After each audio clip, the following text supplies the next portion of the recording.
बिस्मिल्लाहिर्रहमानिर्रहीम। अस्सलाम वालेकुम। आज का जो टॉपिक है वो है एलोपेशिया, जिसको गंजापन भी कहा जाता है।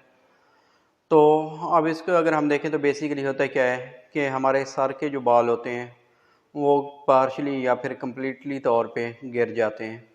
कुछ लोगों के अंदर ऐसी कंडीशन होती है कि एक मरतबा अगर उनके अंदर बाल सर से गिर जाए तो दोबारा वहाँ पे जो है उनकी ग्रोथ हो जाती है।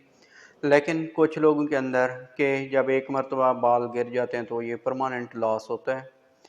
अब उसके अंदर अगर हम देखें तो क्या क्या इसकी वजूहात हो सकती हैं, तो एक तो ये है कि ये फैमिली हिस्ट्री के कुछ ऐसे लोग होते हैं जिनकी फैमिली के अंदर ये प्रॉब्लम आ रहा होता है हेयर फॉल का, तो ये फैमिली में रन करता है।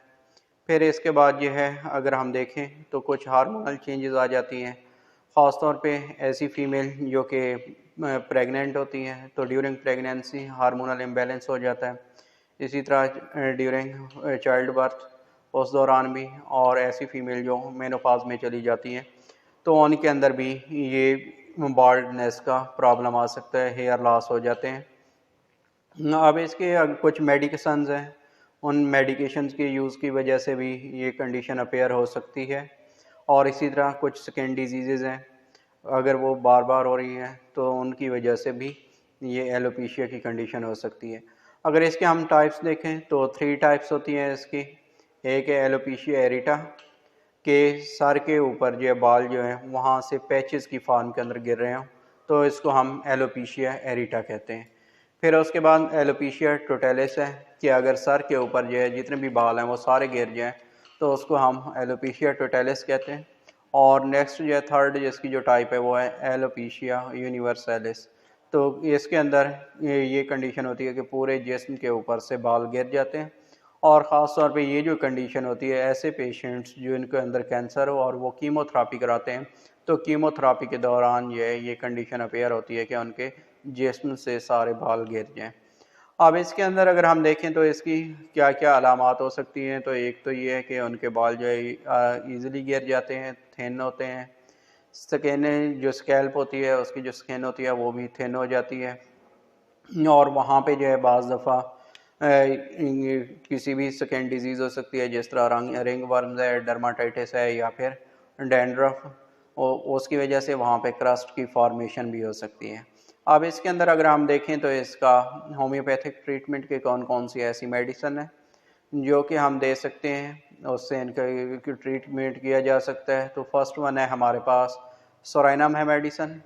सेरेनम के अंदर ऐसे लोग जिनके सर के ऊपर एक्जिमा की बना हुआ एक्जिमेटस की कंडीशन पाई जाए, एक्जिमा हो तो की जाती है। और साथ जो है वहाँ पे जो डिस्चार्ज होता है वो स्टिकी होता है, ऑफेंसिव होता है, बहुत ज़्यादा उसमें स्मेल आ रही होती है और ऐसे पेशेंट्स को बहुत ज़्यादा सर्दी लगती है। तो अगर ये कंडीशन आ रही है तो फिर उसको पेशेंट को हम सोरेनम मेडिसिन प्रेस्क्राइब करते हैं। फिर उसके बाद है मिजेरियम है मेडिसन। इसमें भी जो स्कैल्प है और वहाँ पे एक्जिमा होगा, साथ ही इरेप्शन की कंडीशन पाई जाती है। इसका भी डिस्चार्ज जो होता है ऑफेंसिव होता है और स्टिकी होता है, थिक होगा। और फिर उसके बाद हमारे पास है मर्क साल है। मर्क साल के अंदर भी जो पेशेंट्स होते हैं उनका जो हेड होता है वहाँ पे इरेप्शंस होती हैं और साथ ही वहाँ पे डिस्चार्ज होता है। डिस्चार्ज के साथ उस एरिए के ऊपर बर्निंग पेन होगा और साथ ही सेलिवेशन बहुत ज़्यादा होती है, उसके मुंह से बहुत ज़्यादा पानी आ रहा होता है जो दूसरे सिम्टम है, और प्यास उसको लग रही होती है। फिर उसके बाद है थूजा आ जाती है हमारे पास मेडिसन। बेसिकली ऐसे लोग जिनके सर के ऊपर डैंड्रफ हो और डैंड्रफ जो है वो वाइट कलर का हो, तो उसके बाद अगर उनके इस डैंड्रफ की वजह से हेयर फॉल हो रहा है तो उनको हम थूजा मेडिसन देते हैं। फिर उसके बाद है काली सल्फ है। बेसिकली काली सल्फ मेडिसन, इसमें भी डैंड्रफ ही होता है पेशेंट्स के हेड के ऊपर, और डैंड्रफ जो है ये येलो कलर का हो और साथ ही अगर हेयर फॉल हो तो फिर उसके हम मेडिसन जो है वो काली सल्फ देते हैं। नेट्राम्योर मेडिसन आ जाती है। नेट्राम्योर के अंदर बेसिकली एनीमिक फीमेल, ऐसी फीमेल जिनके अंदर एनीमिया हो, ब्लड की कमी होती है, तो साथ ही इनका हेडेक की कंडीशन पाई जाती है और ये हेडेक की कंडीशन जो है इसकी वो सूरज की रोशनी में जाने से बढ़ जाती है, और साथ ही इसका जो है अगर हेयर जो है इसके बहुत ज़्यादा लूज़ होते हैं, हाथ लगाने से भी वो गिर जाते हैं। तो ऐसे पेशेंट्स जिनके अंदर ये कंडीशंस आ रही हो तो उनमें हम जो है मेडिसन उनको नेट्रामियोर देते हैं। फिर उसके बाद है पल्सटीला है।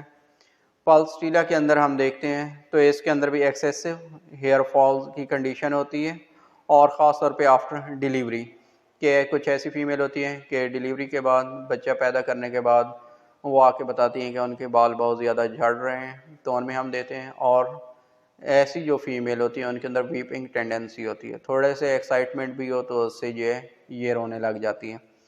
फिर उसके बाद हमारे पास मेडिसन है सीपिया है। तो सीपिया की जो फीमेल होती हैं इसको अगर हम देखें तो इनके अंदर भी लॉन्ग स्टैंडर्ड हेडेक की कंडीशन होती है कि वो आके हिस्ट्री बताएंगी कि काफ़ी अरसे से जो है हेडेक की कंडीशन होती है। उसके साथ ही जो है उसके अंदर कुछ ऐसी फीमेल जो मेनोपॉज में चली जाती हैं जिनके मेंसेस स्टॉप हो जाते हैं आफ्टर 45 या 50 ईयर्स के बाद परमानेंट। तो मेनोपॉज में जाने के बाद अगर उनके अंदर जो है ये हेयर फॉल की कंडीशन आ रही है तो फिर उसमें हम सीपिया देते हैं, और साथ जो है इनको ऐसे फील होता है जैसे बेरिंग डाउन सेंसेशन हो कि नीचे से उनके जो निचला हिस्सा होता है जिस्म का वहाँ पे भारीपन फील होता है। फिर उसके बाद ये है हमारे पास मेडिसन आ जाती है बोरेक्स है। इसके अंदर जो है हेयर जो है वो थिन होते हैं, और ये इसके डिस्चार्ज होता है इस स्किन से डिजीज़ के साथ ही इरेप्शन होती है, इरेप्शन में जो डिस्चार्ज होता है जिसकी वजह से ये जो है एक हेयर्स आपस में एक दूसरे से स्टिक हो जाते हैं, एक दूसरे से मिल जाते हैं, और इजीली या कंघी करने से भी ये अलहदा नहीं होते। इनको एक दूसरे से अलहदा करने के लिए ऐसे बालों को काटना पड़ता है। इसके अलावा और भी मेडिसन है जो